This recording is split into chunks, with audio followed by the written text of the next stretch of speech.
আসসালামু আলাইকুম। আমি ডাক্তার মোস্তাক আহমেদ বিন হোসেন বলছি। কেমন আছেন আপনারা সবাই? আশা করি ভালো আছেন। আজ কিছু মেন্টাল ডিজিজ, মানসিক রোগ নিয়ে আলোচনা করব। এই রোগগুলি অ্যাজ ইউজুয়াল আমাদের মাঝে আমরা দেখতে পাই, কিন্তু আমরা অনেক ক্ষেত্রে বুঝতে বা ডিটেক্ট করতে আমাদের সময় লাগে এবং আমরা ডাক্তারের কাছে অনেক দেরিতে যাই। সেক্ষেত্রে এইসব ব্যাপারে আমরা একটু সচেতন থাকব, দেখব আমাদের পরিবারে কারো এই রোগ আছে কিনা এবং দ্রুত ডাক্তারের পরামর্শ নেব।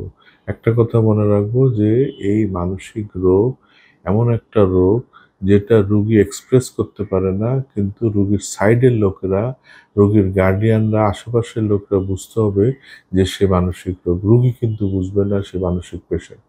সুতরাং এই রুগীকে বোঝার জন্য পরিবারের লোকগুলিকে সচেতন হতে হবে, তাদের বুঝতে হবে এবং তাদের সঠিক চিকিৎসকের কাছে নিয়ে যেতে হবে। এবং আরেকটা জিনিস, এই মানসিক রোগগুলি নর্মালি দেখা যায় যে আমরা অনেক দেরিতে বুঝি, মানে বুঝতে বুঝতে কয়েক বছর লেগে যায় যে সে মানসিক পেশেন্ট বা তার মধ্যে অ্যাবনর্মালিটিস আছে। তো সেটা অনেক সময় আমাদের জন্য কঠিন হয়ে যায় চিকিৎসা। যদি আমরা অ্যাকিউট স্টেজে বা খুব আর্লি স্টেজে পাই, তাহলে দেখা যায় চিকিৎসাটা খুব সহজ এবং রিকভারি করা সম্ভব। তো এই মানসিক রোগগুলো কি কি রোগ হয় নরমালি আমরা দেখি, সেগুলো নিয়ে আলোচনা করি, আপনারা মনোযোগ দিয়ে শুনবেন। যেমন বাচ্চাদের ক্ষেত্রে যে মানসিক রোগটা হয় সেটা হলো হাইপার অ্যাক্টিভিটি। বাচ্চারা দেখা যায় খুব অস্থির, খুব বেশি লাফালাফি করে, এটা ধরে ওটা ধরে, এরে কামড় দেয়, এরে খামচি দেয়, ওরে ধাক্কা মারে, তারপরে এটা নষ্ট করে ওটা ভেঙে ফেলে, বাসার জিনিসগুলি ফেলে দেয়। এই ধরনের যদি, এবং সে একটা মিনিটও রেস্টে থাকে না, এবং সে ঘুম কম হয়, তার ঘুমায় না খুব একটা। সারাদিনে হয়তো রাত্রে সে জোর করে 4 ঘন্টা 5 ঘন্টা ঘুমায়, সারাদিন সে অ্যাক্টিভ থাকে, সবাই ঘুমায়, সে অ্যাক্টিভ থাকে। হ্যাঁ, তো এই ধরনের অতিরিক্ত অ্যাক্টিভ যেগুলো, এটাকেই বলে হাইপার অ্যাক্টিভ। এই হাইপার অ্যাক্টিভিটি, এটা কিন্তু একটা সিরিয়াস মানসিক ডিজিজ এবং এটা কিন্তু বাচ্চাদের মধ্যে বেশি হয়। এবং বাচ্চাদের এই ক্ষেত্রে গার্ডিয়ানদের এই রোগগুলো ধরতে ধরতে অনেক সময় নষ্ট হয়ে যায়। দেখা যায় কি 2 বছর পরে বুঝলো যে সে এত অস্থির কেন, সে এত ফেরোসাস কেন, সে মারামারি করে কেন, সে কামড় দেয় কেন, সে খামচি দেয় কেন, সে সে কোনো ব্যাপারে স্থির না। এই ক্ষেত্রে আমাদের আগেই, বাবা-মার আগেই সঠিকভাবে বাচ্চাদের রিড করতে হবে, বুঝতে হবে তার অ্যাবনর্মালিটিস কি, তার প্রবলেম হচ্ছে কিনা। প্রয়োজনে ডাক্তারের সাথে পরামর্শ করে ডাক্তারের কাছে নিয়ে যেতে হবে। এই হাইপার অ্যাক্টিভিটির লক্ষণগুলো কি কি সেটা নিয়ে আলোচনা করি।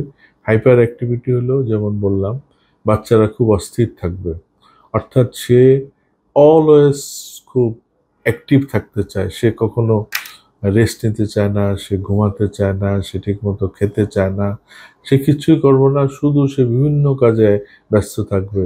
একটা জিনিস পাইলে সেটা কখন, একটা গাড়ি পাইলো সেটা কখন এটাকে ভাঙা, এটাকে দেখবে ভিতরে কি আছে। হ্যাঁ, একটা জিনিস আছে, নতুন জিনিস, কিউরিসিটি। হ্যাঁ, একটা লাইট দেখলো, লাইটটা সে খুলবে, দেখবে, মারবে, আছাড় দিবে। হ্যাঁ, বা অথবা দেখা যায় যে কোনো জায়গায় গেল, এটা ধরবে ওটা ধরবে, খামচা দিবে, কাউরে কামড় দিবে, সে কথা তার মতের মিল না হলে সে কামড় দিবে, সে কাউরে গিয়ে কোনো বাচ্চাদের সাথে সাথে কোনো বাচ্চা থাকলে তাদের গুঁতা দিবে। এই ধরনের যদি অ্যাবনর্মাল অ্যাটিটিউড বা অতিরিক্ত ব্যস্ত, অতিরিক্ত ধরাধরি, অতিরিক্ত পেরেশানি, ব্যস্ত থাকে, অ্যাক্টিভ থাকে, তাহলে এটাকে বুঝবো আমরা হাইপার অ্যাক্টিভিটি। এই হাইপার অ্যাক্টিভিটির একমাত্র ভালো চিকিৎসা হোমিও, আপনারা মনে রাখবেন, এটার একমাত্র চিকিৎসা হোমিও। ওরা অ্যালোপ্যাথিতে কাউন্সেলিং করে, অ্যালোপ্যাথিতে বিভিন্ন রকম দেয়, স্কুলিং করে, এই করে সেই করে, তারপরে মেডিকেশন দেয়। আসলে এগুলি প্রপার ট্রিটমেন্ট, এগুলি হলো সাইড ট্রিটমেন্ট। এগুলি আপনি সাইডে রাখতে পারেন, কিন্তু মূল চিকিৎসা, ঔষধ দেওয়ার মতো চিকিৎসা হলো হোমিওপ্যাথিতে। এগুলোর ভালো সিমটোমেটিক ট্রিটমেন্ট হোমিওপ্যাথিতে আছে। আপনারা হোমিওপ্যাথি চিকিৎসাটা অবশ্যই এইসব ডিজিজ হলে আগে চিন্তা করবেন। এবং হ্যাঁ, কিছু কিছু ক্ষেত্রে, যেমন তাদেরকে ওই ধরনের স্কুল দিতে হয় বা ওই বাচ্চাদের সাথে মিশাতে হয়, বাচ্চাদের সাথে খেলতে নিয়ে যেতে হয়, এগুলি করবেন, সাথে সাথে সাপোর্ট। বাট মূল জিনিস হলো তার চিকিৎসাটা কিন্তু, ট্রিটমেন্ট যেটা সেটা কিন্তু হোমিওতে হবে। এই এই মানসিক রোগের এই প্রথম ধাপ হলো হাইপার অ্যাক্টিভিটি। বাচ্চাদের ক্ষেত্রে যেটা হয় সেটা সম্পর্কে বললাম, কি কি সিমটম হয় সেটা বললাম।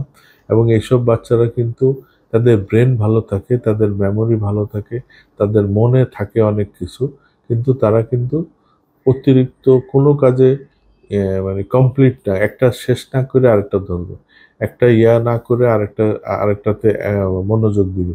তো সুতরাং এই পেশেন্টগুলি হলে আপনারা বুঝতে পারবেন যে এটা হাইপার অ্যাক্টিভিটি এবং এটা চিকিৎসা নিতে আসবেন। তো আজকে এই পর্যন্তই। ভালো থাকবেন সবাই। আশা করি অন্য কোনো এপিসোড নিয়ে আবার হাজির হব। আসসালামু আলাইকুম।